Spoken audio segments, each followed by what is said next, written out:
അയ്യോ എൻ്റെ ചാനൽ ദൈവന്മാരെ ഇവരോടൊക്കെ രണ്ട് പറഞ്ഞിട്ട് നല്ല കാര്യം. ഡേ ഇവിടെ ആരും ഇല്ലടേ. എങ്ങോട്ട് പോയിട്ടടേ നിൻ്റെ മുതലാളി? കോട്ട് സോട്ടപ്പെട്ട മുതലാളി വിളിച്ചോണ്ട് വാടേ താണ്ടി. ഇവരൊക്കെ കോട്ട സോട്ട് വിട്ട് അവിടെ നിന്ന് ചാനൽ ചർച്ചകൾ എന്ത് പൊള്ള വിളിച്ച് പറയാലോ. ആ വന്നിരിക്കുന്നല്ല അവൻ.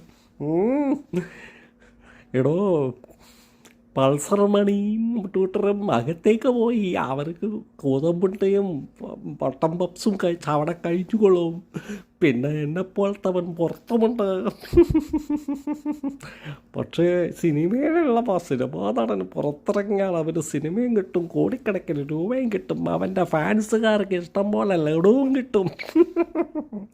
തനിക്കിതിങ്ങനെ വാരിക്കോരി കൂട്ടസോട്ടം ഇട്ടിട്ട് ചാനൽ ചർച്ച ചെയ്ത് ആരാൻ്റെ അണ്ണാക്കിലേക്ക് ഇന്ന് അവനവൻ്റെ അവനവൻ്റെ ചോര കുടിച്ച് നിന്ന് കഴിഞ്ഞാൽ തനിക്ക് ഇഷ്ടം പോലെ ചാനൽ റീച്ചും കിട്ടും, കാശും കിട്ടും. ഇത് കണ്ടിരിക്കുന്ന അമ്മച്ചിമാർക്ക് എന്തോന്ന് കിട്ടുമടേ. അവർക്ക് പണിക്ക് പോയാലേ കഞ്ഞി വെക്കാൻ കാശ് കിട്ടത്തുള്ളൂ കേട്ടോ.